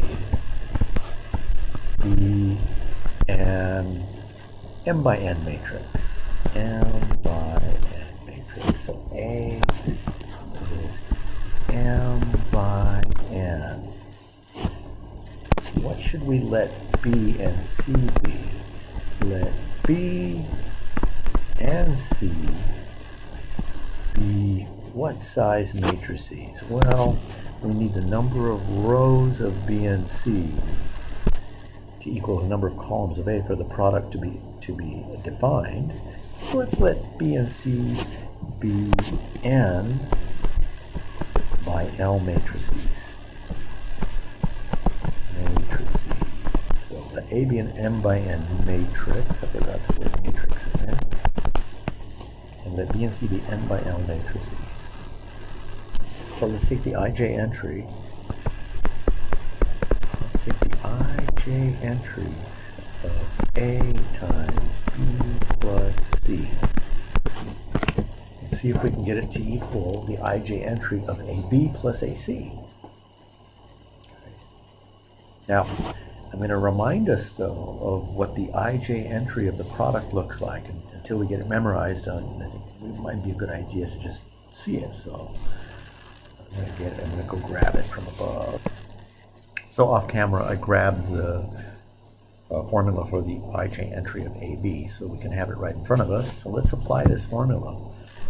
the ij entry of A times B plus C is the sum, as k ranges from 1 to the number of columns in the very first matrix to n of aij. Now what am I going to write for the second factor here?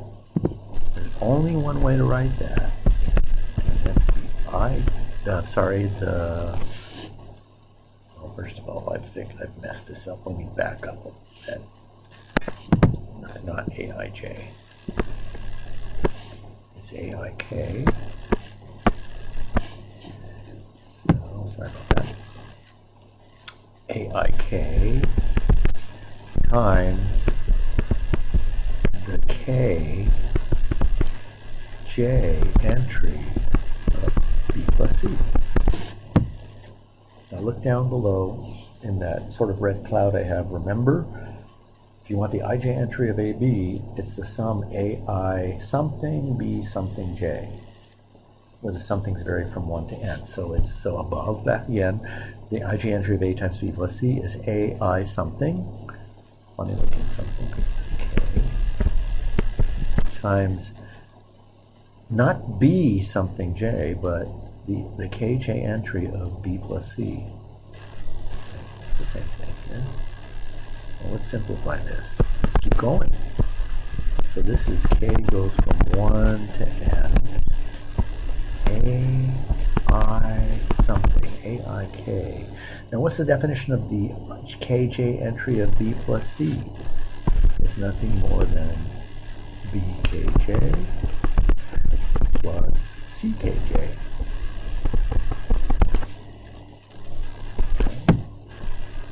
Keep going. This is the sum, k ranges from 1 to n. Now the quantity that I'm summing up are real numbers. The aij times the parentheses bkj plus ckj, those are real numbers. And the real numbers I have in the distributive property. So this can be rewritten as the sum aik bkj. I'm just using the distributive property for real numbers. aik ckj. And we know how to split this sum up. This is just a sum of real numbers, so we can rewrite this as this. We can rearrange sums of real numbers. This is k goes from 1 to n. aik bkj plus the sum aik ckj. We can rearrange sums in any order we want of real number. Finite sums of real numbers. Okay. Well, what is that first sum? This is exactly entry of AB. Which one? The ij entry of AB. This is exactly, the second one is exactly the ij entry of AC. Okay. When you have the ij entry of one matrix plus the ij entry of the other, you have the ij entry of the sum of those two matrices. If you have the ij entry of AB plus the ij entry of AC, that's the ij entry of the combined AB plus AC, and this ends the proof. These are tough. There are a couple of tougher ones than this. I think property number 1 is even harder to prove. You ought to try it, and don't be frustrated if you can't get property number 1 right away. It's very, very difficult. And then check out the work on it on the handout on Canvas. Okay. Let's get away from the theory here for a bit. Let's take a look at it. Let's take a look at a couple of examples. True or false? True or false?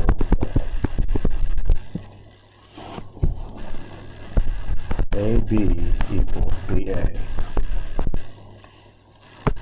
Absolutely false. Absolutely false. Easy to see that right away. 1, 2, 3, 4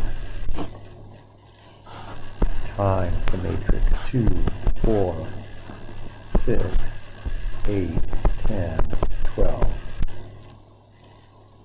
this can't possibly equal the product of the 2 by 3 matrix 2, 4, 6, 8, 10, 12 with the original first matrix 1, 2, 3, 4. Why not? Just look at the sizes.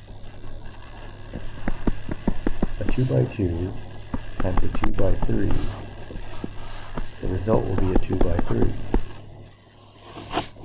Now if we arrange the order, we have a 2 by 3 multiplied by a 2 by 2. Can't do it. Different. These are different. The product is undefined. Undefined. You can't do it. Well, if you can multiply one and you can't do the other, then the two results can't be equal to each other. So what if they're square? What if they're square matrices? So, whoops, back to the black here.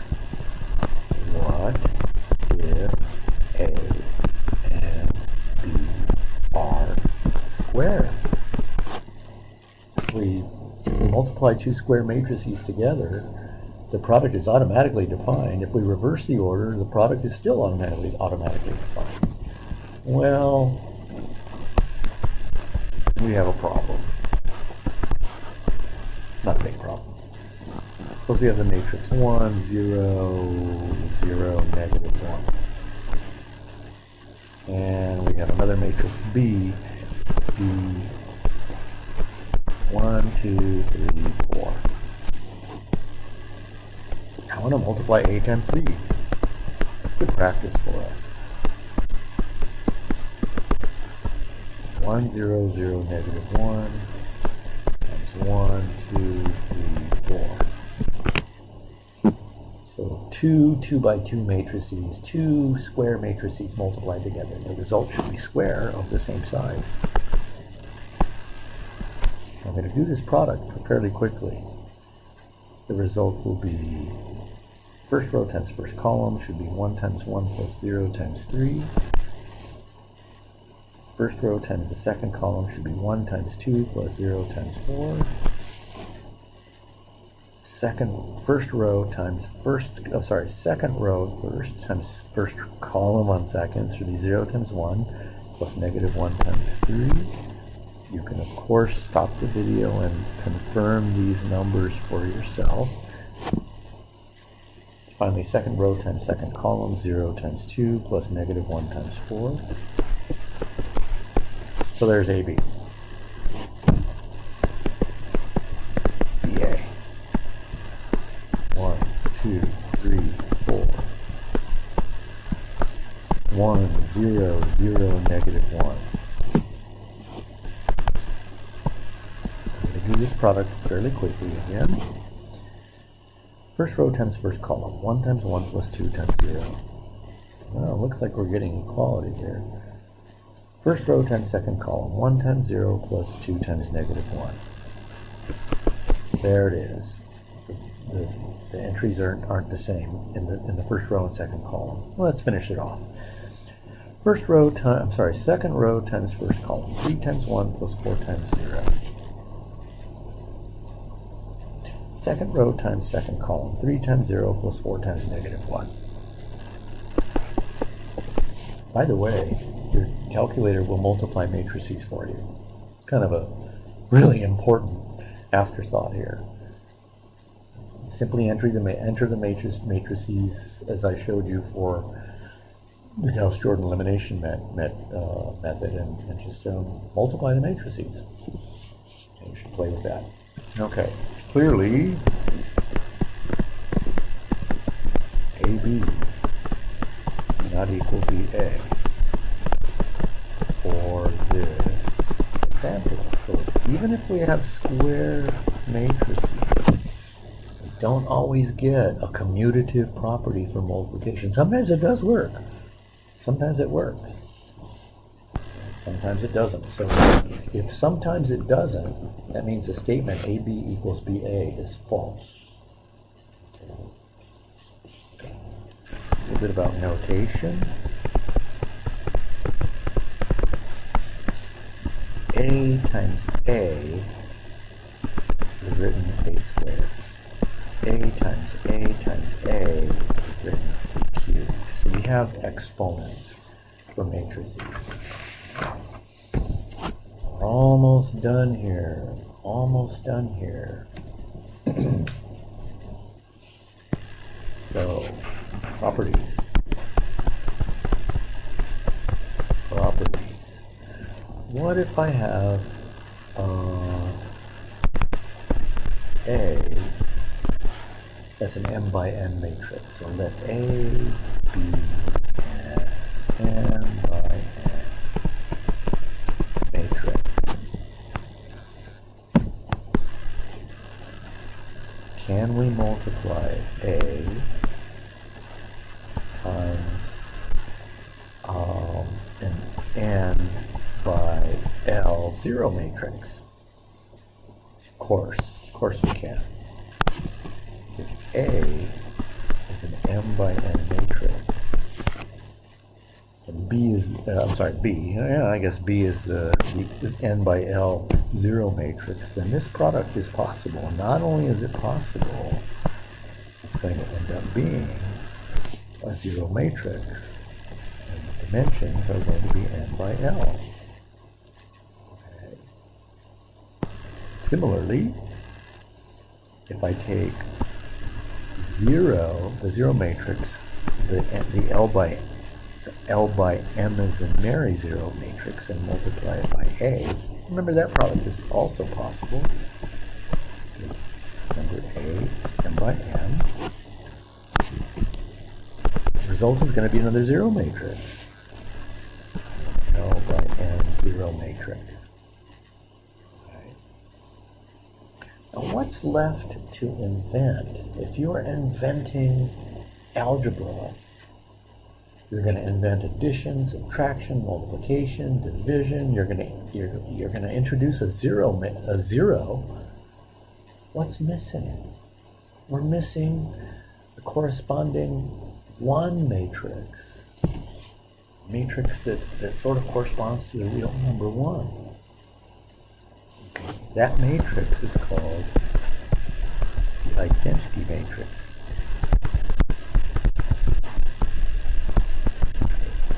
Identity matrix. Okay? So the identity matrix we're going to symbolize by I sub m. And it's a square matrix. It's a square matrix. It has 1 in the first row and first column. It has 1 in the second row and second column. It has 1 in the third row and third column. In fact, it has 1 along the diagonal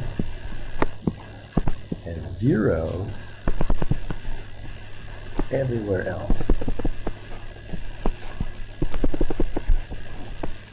It has 1 along the main diagonal, and zeros everywhere else. In other words, the ij entry of the identity matrix is going to be either 1 or 0. It's going to be 1 or 0.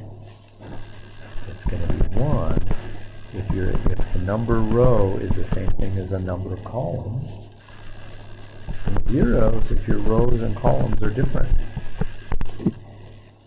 Okay. Okay, that pretty much is a really good start to our algebra of matrices. This is a long video. The homework is even longer, so go ahead and get started on it whenever you can. And plan on spending multiple hours on this homework, especially on areas of proof.